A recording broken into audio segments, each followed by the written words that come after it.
Hello gamers, welcome to brain Tamil. So இன்னைக்கு இந்த வீடியோவில் பார்த்தீங்கன்னா காட் ஆஃப் வார்ன்ற 2005ல வெளிவந்த ஒரு பிளே ஸ்டேஷன் 2 கேம் பத்தி தான் இன்னைக்கு இந்த வீடியோவில் பார்க்க போறோம். இந்த வீடியோவில் அந்த கேமோட ஃபுல் ஸ்டோரியா தான் நான் எக்ஸ்பிளைன் பண்ண போறேன். ஸோ நீங்க காட் ஆஃப் வார் ஃபேனா இருந்தீங்கன்னா மறக்காம இந்த வீடியோக்கு ஒரு லைக் பண்ணிட்டு உங்க ஃப்ரெண்ட்ஸ் யாராவது காட் ஆஃப் வார் ஃபேன்ஸ் இருந்தா அவங்களுக்குமே இந்த வீடியோ ஷேர் பண்ணி விடுங்க. நீங்க எத்தனை God of war games Aadi இருக்கீங்கன்றத comment செக்ஷன்ல எழுதுங்க. ஸோ ஸ்கிப் பண்ணாம இந்த வீடியோ முழுசா பாருங்க. ஓவர் அப்பசமா வாங்க வீடியோக்குள்ள போலாம்.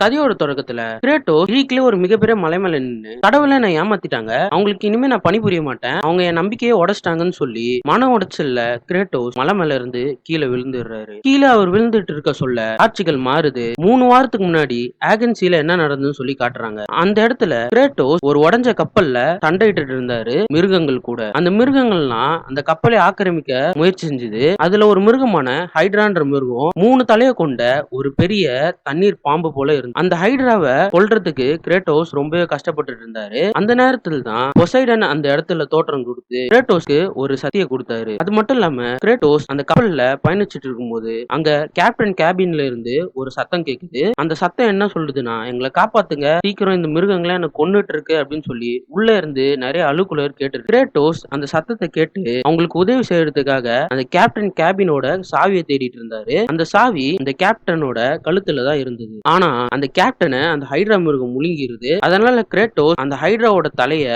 ஒன்னொன்னா லாக் பண்ணி கடைசியில அதோட பெரிய தலையை கூட்டுன்னு அது வாய்க்குள்ளேயே போய் அந்த கேப்டனை காப்பாத்த போனாரு. கேப்டனுமே என்னை காப்பாத்த வந்ததுக்கு ரொம்ப நன்றி அப்படின்னு சொல்லி கிரேட்டோஸ் கிட்ட சொல்ல, கிரேட்டோஸ் உன்னை காப்பாத்த நான் ஒன்னும் வரல, உன் கழுத்துல இருக்க சாவி எடுக்க தான் வந்தேன்னு சொல்லி அந்த சாவியை மட்டும் எடுத்துட்டு அந்த கேப்டனை அங்கேயே கொண்டுட்டு போயிடுறாரு. கிரேட்டோஸ் வேக வேகமா போய் அந்த கதவை திறக்க அங்க உள்ள அந்த மிருகங்களை அவங்களை ஏற்கனவே கொன்றுறது. கிரேட்டோஸ் கடுங்கோவத்தோட அந்த மிருகங்களை வெட்டி சாச்சிட்டு அந்த பிணங்கள் எல்லாம் பார்க்க கிரேட்டோஸ்க்கு அவரோட பழைய ஞாபகங்கள் எல்லாம் வர ஆரம்பிக்குது. மறுபுறம் கிரேட்டோஸ் வேற ஒரு கப்பல்ல பயணிச்சிட்டு இருந்தாரு. அவருக்கு அந்த கெட்ட கனவுகள் திரும்ப திரும்ப வர ஆரம்பிக்குது. அவரால் நிம்மதியா தூங்க கூட முடியல. கிரேட்டோஸ் உடனே கப்பல் மேற்புறத்துல வந்து அங்க இருக்க அத்தினா சிலையை பார்த்து, நான் கடவுளுக்கு பல வருஷமா பணி புரிஞ்சுட்டு இருக்கேன், எப்பதான் நீங்க என்னோட இந்த கெட்ட கனவு போப்பீங்க, நான் நீங்க சொல்றதெல்லாம் எத்தனை வருஷம் தான் செய்யறதுன்னு சொல்லி அத்தினா சிலை கிட்ட கேட்க, அத்தினா நீ கடைசியா ஒரே ஒரு விஷயம் மட்டும் செய்யி, உன்னோட கெட்ட கனவு கண்டிப்பா போகும் அப்படின்ற மாதிரி சொல்றா, நீ சொல்றது கரெக்டா, நான் நம்பலாமா அப்படின்னு சொல்லி கிரேட்டோஸ் கேட்க, சொல்றத செய்யி, கேட்டது கண்டிப்பா கிடைக்கும்னு சொல்லி அத்தினா சொல்றா. என்ன செய்யணும்னு கிரேட்டோஸ் கேட்கும் போதுதான் ஏகன் நகரமே ஏரிஸ் கூட போர் புரிஞ்சிட்டு இருக்கு. இப்ப ஏகன் நகரம் ரொம்ப ஆபத்துல இருக்கு, என்னோட நகரத்தை காப்பாத்த நீதான் கிரேட்டோஸ் போகணும், அங்க போய் எப்படியாவது அந்த ஏரிஸை கொண்டு ஏகன் நகரத்தை காப்பாத்து அப்படின்னு சொல்லி அத்தினா கிரேட்டோஸ ஏகன் நகரத்துக்கு அனுப்பி வைக்கிறா. கிரேட்டோஸ் ஏகன் நகரத்துல தான் ஒரு ஆரக்கல்ல மீட் பண்றாரு. ஆரக்கல்னா யாரும் கிடையாது, நம்ம ஊர்ல குறி சொல்லுவாங்களே அந்த மாதிரி கிரீக் மித்தாலஜில குறி சொல்றவங்கள ஆரக்கல்னு சொல்லுவாங்க. அந்த மாதிரி ஒரு ஆரக்கல்ல ஏகன் நகரத்துல கிரேட்டோஸ் மீட் பண்ண அந்த ஆரக்கல் ஒரு ஒளி வடிவமா தோன்றி, நான் இங்கதான் இருக்கேன், என்னை வந்து கண்டுபிடி, நான் ஒளிஞ்சிட்டு இருக்கேன் அப்படின்னு சொல்லி கிரேட்டோஸ் கிட்ட இடத்த சொல்றா. கிரேட்டோஸும் கஷ்டப்பட்டது அந்த இடத்துக்கு போய் அந்த ஆரக்கல்ல மீட் பண்றாரு. மீட் பண்ணும் போதுதான் பறக்கிற மிருகங்களான ஹார்பீஸ் தூக்கிட்டு போயிருது. கிரேட்டோஸ் மறுபடியும் அந்த ஆரக்கலை தேட ஒரு இடத்துல அந்த ஆரக்கல் மாட்டிக்கிறா. ஆனா அங்க இருந்து அந்த ஆரக்கலை காப்பாத்துறதுக்குள்ளேயே அந்த மிருகங்கள் மறுபடியும் அந்த ஆரக்கலை தூக்கிட்டு போய் கிரேட்டோஸ் ஒரு வயசானவரை பாக்குறாரு. அந்த வயசானவரு, கிரேட்டோஸ் நீ வந்துட்டியா, சீக்கிரம் மக்களையும் அந்த நகரத்தையும் காப்பாத்து, ஒன்னு ஞாபகம் வச்சுக்கோ, நான் இந்த குழி தோண்டி முடிக்கிற வரைக்குமாவது நீ உயிரோட இருக்கணும் அப்படின்னு சொல்லி எச்சரிக்கைய கொடுக்கறாரு. கிரேட்டோஸும் யார் இந்த கிழமை, எதுக்கு நமக்குலாம் எச்சரிக்கை தரான்னு சொல்லி அதை அலட்சியமா விட்டுட்டு அந்த இடத்த விட்டு போறாரு. கிரேட்டோஸ் அந்த ஆரக்கலை மீட் பண்ணி கஷ்டப்பட்டு அவளை காப்பாத்திடுறாரு. ஆரக்கல் கிட்ட ஏரிஸை நான் எப்படி அழிக்க முடியும், கடவுளே அழிக்கிற சக்தி எங்க இருக்கு அப்படின்னு கேட்கும் போதுதான் கிரேட்டோஸ்க்கு அந்த ஆரக்கல் கடவுளை அழிக்கிற சக்தி இங்க இல்ல, தொலைஞ்ச ஆன்மாக்களின் பாலைவனத்தில் தான் உனக்கு தேவையான அந்த சக்தி இருக்கு, ஆனா அந்த இடத்துக்கு போறது சுலபமான ஒரு விஷயம் கிடையாது, சிங்கிங் சைரன் சொல்ற ஒரு கிரீக் மித்தாலஜி சேர்ந்த மிருகங்களை நீ கொல்லணும், அது மட்டும் இல்லாம அந்த முடிவில்லா பாலைவனத்தில் தான் ஜூஸோட தந்தையான குரோனோஸ ஜூஸே பனிஷ்மெண்ட் கொடுத்து அந்த இடத்துல வந்து கட்டி போட்டிருக்கான். அவரோட முதுகுல தான் பண்டோரா டெம்பிள்ன்ற அந்த மிகப்பெரிய கோயில் இருக்கு. அதுக்குள்ள இருக்க அந்த பெண்டோரா பாக்ஸை நீ எடுத்தா மட்டும்தான் உன்னால ஏரிஸே கொல்ல முடியும் அப்படின்னு சொல்லி அந்த ஆரக்கல் ஒரு ஐடியா கொடுக்குறாரு. கிரேட்டோஸ் என்ன பண்ணலாம்னு யோசிச்சுட்டு இருக்க அந்த நேரத்துல ஆரக்கல் அசாம தலையில கைய வச்சு கிரேட்டோஸ்குள்ள இருக்க நினைவுகள்லாம் அலசி ஆராய்ஞ்சு பாக்குறா. அதுல கிரேட்டோஸ் எவ்வளவு கொடூரமானவன், அவனோட பிளாஷ்பேக் எவ்வளவு கொடூரமானதுன்னு சொல்லி அவ தெரிஞ்சிட்டு இருந்த நேரத்துல கிரேட்டோஸ் அவ கையை தட்டி விட்டு இதுக்கு மேல ஒரு விஷயத்த நீ பாத்தீனா உன்னை நானே கொன்றுவேன் அப்படின்னு சொல்லி மிரட்டிடுறாரு. ஆரக்கல்லும் அந்த டெசர்ட்டுக்கு போறதுக்கான வழியை திறந்து விடுறாரு. கிரேட்டோஸ் அந்த டெசர்ட்டுக்கு போக அத்தினா அவ சிலையா உருவம் கொடுத்து கிரேட்டோஸ் கிட்ட அந்த டெசர்ட்டோட அபாயத்தை பத்தி எச்சரிக்கிறா. கிரேட்டோஸ் அதை கேட்டுட்டு அந்த சிங்கிங் சைரனை தேடி அதை ஒன்னொன்னா கொல்றாரு. அது மட்டும் இல்லாம அந்த மிகப்பெரிய சங்க கண்டுபிடிச்சு அந்த சங்க ஊதி குரோனோஸ வர வைக்கிறாரு. கிரேட்டோஸ் குரோனோஸ வர வச்சு அந்த மிகப்பெரிய குரோனோஸோட முதுகுல இருக்க டெம்பிள் மேல ஏற ட்ரை பண்றாரு. யாராலும் ஏற முடியாத அந்த கோயில கிரேட்டோஸ் 3 நாள் கஷ்டப்பட்டு அந்த கோயில் மேல ஏறுறாரு. கிரேட்டோஸ் அந்த கோயில் மேல ஏறின உடனே அங்க ஒரு வெட்டியான் இருக்கான். அவன் உடலே பாதி அழுகுன நிலையில தான் இருக்கு. ஆனாலும் அவன் உயிரோட சுத்திட்டு அங்க இருக்க புணங்கள்லாம் எரிச்சிட்டு இருந்தான். கிரேட்டோஸ் இந்த கோயில திறந்து விடு, நான் உள்ள போயிட்டு அந்த சக்தியை எடுக்கணும்னு சொல்ல, உன்ன மாதிரி நிறைய பேர் இங்க வராங்க, எல்லாருக்குமே நான் இந்த கோயில் கதவு திறந்துதான் விட்டுட்டு இருக்கேன். ஆனா உள்ள போன எல்லாருமே பிணங்களாதான் வெளில வரான். நீயும் பிணமா தான் வரப்போற, எதுக்கு எனக்கு இவ்வளவு வேலை வைக்கிறேன்னு சொல்லி கிரேட்டோஸே அவன் எடுத்து பேசுறான். கிரேட்டோஸ் இந்த கதவை திறந்து ஒரு வழியா உள்ள போக அந்த இடத்துல கிரேட்டோஸ்க்கு நிறைய புதிர்களும் அந்த இடத்துல அவர் கொல்றதுக்கான பரீட்சைகளும் இருந்தது. கிரேட்டோஸ் கஷ்டப்பட்டு அதெல்லாம் முறியடிச்சு அந்த இடத்த விட்டு எப்படியும் போறாரு. கிரேட்டோஸ் அந்த கோயிலுக்குள்ள இருக்க இறந்து போன பிணங்களை பார்த்துட்டு இருந்தாரு. அப்பதான் அவருக்கு அவரோட பழைய நினைவுகள் ட்ரிகர் ஆகுது. அதுல கிரேட்டோஸ் ரொம்ப கொடூரமான ஒரு ஸ்பார்டன் தளபதியா இருந்தாரு. கிரேட்டோஸ் அவர் எதிர்க்க வர எல்லாருமே கொன்னு ஸ்பார்டனோட படையை மிக பெருசாகணும், ஸ்பார்டன் தான் இந்த உலகத்தையே ஆளணும்னு சொல்லி ஒரு வெறியோட சுத்திட்டு இருந்த ஸ்பார்டன் படை தளபதியா வாழ்ந்துட்டு வந்தாரு. அது அவரோட மனைவிக்கும் அவரோட மகளுக்கும் சுத்தமா பிடிக்கல. நீ எப்பதான் இதை விட போறன்னு சொல்லி கிரேட்டோஸை பார்த்து கேட்க, கிரேட்டோஸ் ஸ்பார்டன்ஸ் இந்த உலகத்துல உயிரோட இருக்க வரையும் நான் போராடிட்டு தான் இருப்பேன், ஸ்பார்டன்ஸ்க்காக என் உயிரையே நான் கொடுப்பேன்னு சொல்லி ரொம்பவே தேசப்பற்றா கிரேட்டோஸ் பேசிட்டு இருந்தாரு. அந்த நேரத்தில் தான் கிரேட்டோஸ் வெறும் 300 பேர் கொண்ட ஒரு படையை வச்சுக்கிட்டு கிட்டத்தட்ட 30,000 பேர் கொண்ட பார்பிரியன் கிங்கு கூட ஒரு போர் இடுறாரு. அதுல கிட்டத்தட்ட கிரேட்டோஸ் தோத்தே போயிட்டாரு. அவர் சாவர தருவாயில இருக்க நேரத்துல தான் அவர் ஏரிஸை வென்றாரு. ஏரிஸ், இந்த போர்ல மட்டும் நீ என்னை வெற்றி பெற வச்சினா நான் வாழ்க்கை முழுக்க உனக்கு அடிமையா இருப்பேன், சொல்ற ஒரு விஷயத்தையும் நான் கேள்வி கேட்காம கண்டிப்பா செய்யறேன் அப்படின்னு சொல்லி கிரேட்டோஸ் ஏரிஸிடம் வேண்டுறாரு. இப்போதான் ஏரிஸ் இது சரியான நேரம் அப்படின்னு சொல்லி கிரேட்டோஸ அவனோட அடிமையாக்கிக்கிறான். அது மட்டும் இல்லாம கிரேட்டோஸ்க்கு 2 கேயாஸ் பிளேடுன்னு சொல்ற ஒரு கத்தியை கொடுத்து அவன் கையிலேயே அதை ஆறாத வடுவா மாத்தி கையிலேயே மாட்டிடுறான். அது மூலியமா கிரேட்டோஸ் அந்த கத்தியை வச்சு பார்பிரியன் கிங்கோட தலைய தீவி எடுத்து அந்த போர்ல அவர் ஜெயிக்கிறாரு. அது மட்டும் இல்லாம அப்பத்துல இருந்து கிரேட்டோஸ் ஏரிஸ்க்கு பணிபுரியறாரு. ஏரிஸ் கை காட்டுற ஒரு இடத்து என்ன எதுன்னு கேள்வி கேட்காம அந்த இடத்தையே சர்வநாசம் ஆக்கிடுறாரு.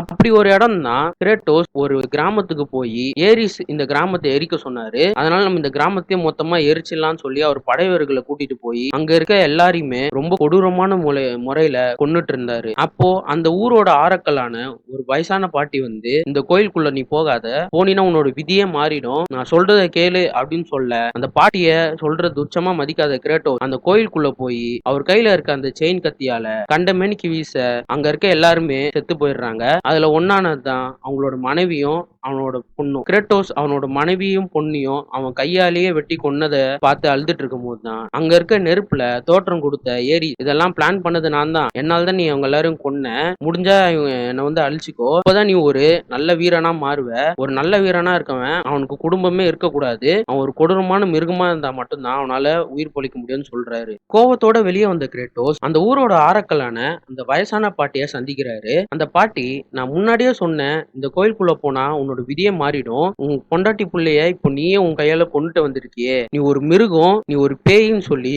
கோஸ்டாஸ் பாட்டா அப்படின்ற ஒரு பட்டத்தை கொடுத்து கிரேட்டோஸ் உடம்புல அவளோட மனைவி பிள்ளையோட சாம்பல மொத்தமா அப்பி விட்டுறா. இது ஒரு சாபமா அவ கொடுத்ததுனால தினம் கிரேட்டோஸ்க்கு கெட்ட கனவு இங்க இருந்து தான் ஆரம்பிக்குது. இதை போக்குறதுக்காக தான் கிரேட்டோஸ் பல வருஷமா கடவுள் கீழே பணிபுரிச்சிட்டு இருந்தாரு. இப்போ கிரேட்டோஸ் ஏரிஸ் எதிர்க்க தயாராயிட்டார். அந்த கோயிலுக்குள்ளேயே பெண்டோரா பாக்ஸையும் கண்டுபிடிக்கிறாரு. கிரேட்டோஸ் பெண்டோரா பாக்ஸை எடுத்துட்டு அந்த கதவு திறந்து வெளியே வரும்போதுதான் ஏரிஸ் கிரேட்டோஸ் பெண்டோரா பாக்ஸை தொட்டுட்டான்.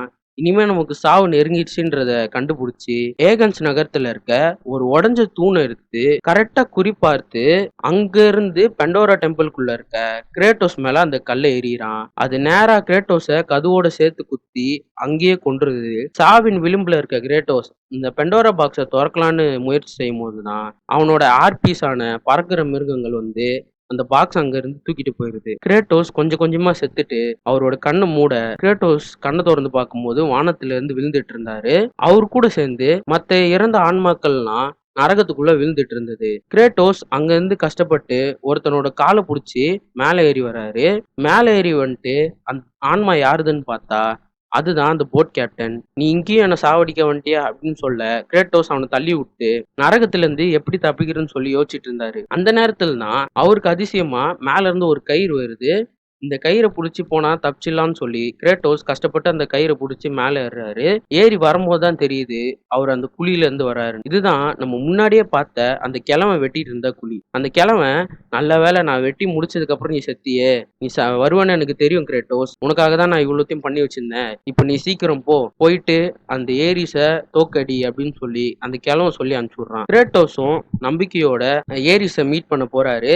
ஏரிஸும் கையில அந்த பெண்டோரா பாக்ஸ் வச்சுட்டு அந்த இடத்துல கொண்டாடிட்டு இருந்தான். அந்த இடத்துல கிரேட்டோஸ் வந்து நிக்க, கிரேட்டோஸ பார்த்த ஏரிஸ், நீ வந்துட்டியா, நீ ஏற்கனவே செத்து போயிடுவேன்னு நான் நினைச்சேன், ஆனா இன்னும் உயிரோட வந்து என்ன சாவடிச்சிட்டு இருக்கியே, சீக்கிரம் இந்த இடத்த விட்டு போ, இல்லைன்னா பொசுங்கி போயிட போறேன்னு சொல்லி ஏரிஸ் கிரேட்டோஸ கலாய்க்கிறான். ஆனா கிரேட்டோஸ் அவர் கையில இருந்த சக்தி மூலியமா அவன் கையில இருந்த பெண்டோரா பாக்ஸை உடைச்சி அது கீழே விழ வச்சு அதை திறக்கிறாரு. அவர் இப்போ ஏரிஸை விட மிகவும் பெருசாகி கிட்டத்தட்ட ஈக்குவலான ஹைட்ல வந்துட்டாரு. கிரேட்டோஸ்க்கு அதீத சக்தி கிடைச்சிருச்சு. கிரேட்டோஸ் ஏரிஸ் எடுத்து நிக்க, ஏரிஸ் சக்தி கொடுத்தவனே நான் தான், நீ என்னையே எதிர்க்கியான்னு சொல்லி ஏரிஸ் கிரேட்டோஸ் போட்டு பொலன்னு பொழக்கிறாரு. ஏரிஸ் கிரேட்டோஸ அவனோட மனசுக்குள்ளேயே புகுந்து அவருக்கு அந்த கெட்ட கனவையே வச்சு அது மூலியமாவே கிரேட்டோஸ தோக்கடிக்க ஏரிஸ் பிளான் போட்டாரு. அவர் என்னதான் கெட்ட கனவு வச்சு கிரேட்டோஸ தோக்கடிக்க பிளான் போட்டாலும் கிரேட்டோஸ் அந்த கனவுல இருந்து தப்பிக்கிட்டே இருந்தாரு. அந்த நேரத்துல தான் ஏரிஸ், இந்த கத்தியை நான் தானே உனக்கு கொடுத்தேன், இதை நானே எடுத்துக்கிறேன்னு சொல்லி கிரேட்டோஸ் கையில இருந்து அந்த கத்தியை உருவிறாரு. ஆயுதம் இல்லாத கிரேட்டோஸ் ஏரிஸ் முன்னாடி வண்டி போட்டு இருக்க அந்த நேரத்துல தான் கிரேட்டோஸ், நம்ம வந்த அந்த பாலமே ஒரு மிகப்பெரிய கத்தி தான் அப்படின்ற உண்மையை தெரிஞ்சுக்கிட்டு அதை எடுத்து ஏரிஸ குத்தி கொன்னுடுறாரு. ஏரிஸும் அதே இடத்துல வெடிச்சு இறந்து போயிடுறான். அதுக்கப்புறம் தான் கிரேட்டோஸ் அந்த மலை உச்சில நின்னுட்டு, நான் என்னதான் கடவுள்லாம் கொன்னாலும் அவங்க சொல்ற அந்த விஷயத்த நான் செஞ்சாலும் எனக்கு அந்த கெட்ட கனவு போகவே மாட்டேங்குது, நான் ஒரே வழி நான் கீழே விழுந்து சாகுறது தான் அப்படின்னு சொல்லி கிரேட்டோஸ் அந்த மலை மலர்ந்து விழுந்துட்டு இருந்தாரு. அவர் மொத்தமா அந்த தண்ணியில விழ அவரை அங்க இருந்து யாரோ தூக்குறாங்க. அது யாருன்னு பார்த்தா அத்தீனா. நீ எதுக்கு என்ன காப்பாத்தின, என்ன அப்படியே விட்டுருக்க வேண்டியதானே அப்படின்னு கிரேட்டோஸ் கேட்க, நீ போரின் கடவுளான ஏரிஸே கொன்னுட்ட, இப்ப அவர் இடம் காலியா இருக்கு, அவர் இடத்துல இப்போ எந்த ஒரு ஆளுமே இல்ல, இப்போ நீதான் அந்த அரியணைக்கு சரியான ஆளுன்னு சொல்லி கிரேட்டோஸ போரின் கடவுளா மாத்தி விடுறாங்க. போரின் கடவுளா மாறின கிரேட்டோஸ் அங்க இருக்க அந்த அரியணையில போயிட்டு அமர்றாரு.